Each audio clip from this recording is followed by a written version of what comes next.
CMR ఇప్పుడు మరింత వైభవంగా విశాలంగా మన ఉప్పల్లో grand reopening 28 March. Kuppam, Pithapuram నియోజకవర్గాల్లో వైసీపీ మెయిన్ లీడర్స్ ఎందుకంత ఫోకస్ పెట్టారు? అక్కడే మకం వేసి మరి సమన్వయం ఎందుకు చేస్తున్నారు?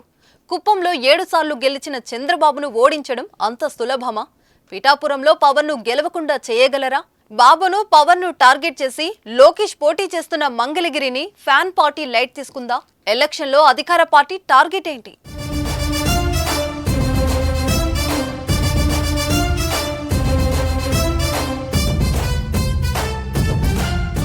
వైఎస్ రాజశేఖర రెడ్డి హయాంలో కూడా ప్రత్యర్థి పార్టీని ఓడించాలని చూసారే కానీ ప్రత్యర్థిని ఆయన నియోజకవర్గంలోనే ఓడించాలని చూడలేదు. కనీసం ప్రయత్నం కూడా చేయలేదు. ఎందుకంటే ఒక పార్టీకి అధినేత సొంత కాన్స్టిట్యుయెన్సీస్ లో ఎంత స్ట్రాంగ్ గా ఉంటారో తెలీదు. అందుకనే ఆ నియోజకవర్గంలో నామకే వాస్తే అభ్యర్థిని నిలబెట్టడం ఆనవాయితీ. ఆ క్యాండిడేట్ కి కూడా గెలుస్తాననే హోప్ ఉండదు. ఏదో నిలబడ్డామా అన్నట్లుగానే వ్యవహరిస్తాడు. కానీ జగన్ పాలన వచ్చాక ఆనవాయితీ మారింది. చంద్రబాబు అయినా, పవన్ అయినా, లోకేష్ అయినా ఓడించాల్సిందే. వాళ్ళ నియోజకవర్గాలను మాత్రం ఎందుకు లైట్ తీసుకోవాలనేది జగన్ ఉద్దేశం. అందుకే వై నాట్ 175 ఫర్ 175 అనే నినాదాన్ని జగన్ అందుకున్నారు. జగన్ వ్యూహం ప్రకారమే కుప్పం అభివృద్ధి దృష్టి పెట్టారు. ఎన్నో నిధులు కేటాయించారు. 2 ఏళ్ల క్రితం భారీ బహిరంగ సభ పెట్టి వైసీపీ అభ్యర్థిగా భరత్ ను పరిచయం చేశారు జగన్. కుప్పంలో భరత్ ను గెలిపిస్తే మంత్రిని కూడా చేస్తానని హామీ ఇచ్చారు. ఎన్నికల ప్రచారంలో భరత్ కు అండదండగా మినిస్టర్ పెద్దిరెడ్డి నిలబడ్డారు. కుప్పం ఏ పుణ్యం చేసుకుందో భారీ మొత్తంలో డబ్బు తరలింపు జరుగుతున్నట్లు సమాచారం. ఇప్పటి నుంచే కుప్పంలో వైసీపీ ప్రచారం ముమ్మరం చేసింది.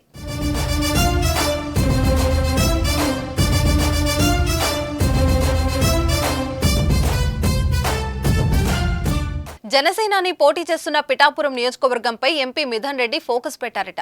వైసీపీ అభ్యర్థి వంగ గీత గెలుపు కోసం తీవ్రంగా కృషి చేస్తున్నారు. మండల స్థాయి నేతల నుంచి నియోజకవర్గ నాయకుల వరకు అందరితో టచ్ లో ఉంటూ ఇంచుగా ప్రచారం చేస్తున్నారు.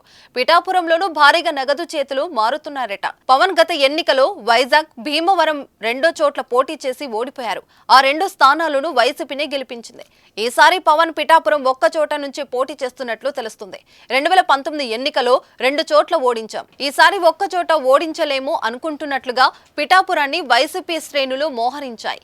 కాకినాడ ఎంపీ వంగ గీతను ఎమ్మెల్యేగా పవన్ పై పోటీగా నిలబెట్టారు.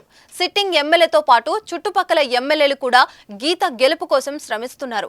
పవన్ కూడా గతంలో 2 చోట్ల అర్బన్ నుంచి పోటీ చేయడమే వల్లే 2 చోట్ల ప్రతికూల ఫలితం వచ్చిందని, రూరల్ నుంచి పోటీ చేస్తే గుడ్ రిజల్ట్ వస్తాయని భావించినట్లు ఉన్నారు.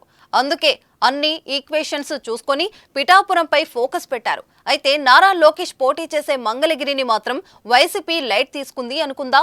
అందుకే ముందు గంజి శ్రీనివాస్ అనుకొని మళ్లీ లావణ్యను బరిలోకి దించింది వైసీపీ. మంగళగిరి నాడి వైసీపీకి దొరకడం లేదా అనుకుంటే అది పొరపాటే. ఇక్కడే జగన్ స్ట్రాటజీ అర్థం చేసుకోవాలి. గత ఎన్నికలో లోకేష్ ఓడిపోయారు కాబట్టే మళ్లీ అదే స్థానం నుంచి గెలవాలనే పట్టుదలతో లోకేష్ అక్కడ నుంచి పోటీ చేస్తున్నారు. జగన్ లాగానే లోకేష్ పట్టుదలతో ఉన్నారు కనుక జగన్ ఫోకస్ కుప్పంపై పెట్టారు. 7 సార్లు ఎమ్మెల్యేగా గెలిచి 3 సార్లు సీఎం అయిన చంద్రబాబును గెలవడం కష్టమని జగన్ కు తెలియదని కాదు. కానీ చంద్రబాబు 1,00,000 మెజారిటీతో గెలుస్తానని ఇటీవల చెప్పారు. ఈ మెజారిటీని డ్యామేజ్ చేయడమే జగన్ టార్గెట్. సొంత నియోజకవర్గంలో బంపర్ మెజారిటీ సాధించే ఛాన్స్ ఇవ్వడం జగన్ కు ఇష్టం లేదు. 1,00,000 మెజారిటీని 50,000కు తగ్గించిన తాను గెలిచినట్లే. ఆ మెజారిటీ 30,000కు 20,000కు తగ్గితే ఇంకా గ్రేట్. అది కూడా నిజమే. పార్టీ చీఫ్ అత్యవసర ఓట్లతో గెలిస్తే తోటి ఎమ్మెల్యేల ముందు చిన్నతనంగా ఉండదు. దానినే జగన్ లక్ష్యంగా చేసుకున్నట్లు అనుకోవచ్చు. పవన్ను ఈసారి కూడా ఓడిస్తే రెండోసారి కూడా ఓడించామనే ధీమా వైసీపీకి మాత్రమే కాదు, ఆ సంకేతాలు ప్రజల్లో కూడా వెళ్తాయి. అందుకే వైసీపీ కుప్పం, పిఠాపురం నియోజకవర్గాలను లైట్ తీసుకోవట్లేదనేదే పొలిటికల్ టాక్. చూద్దాం మరి జగన్ వ్యూహానికి వైసీపీ, జనసేనల ప్రతి వ్యూహాలు ఎలా ఉంటాయో.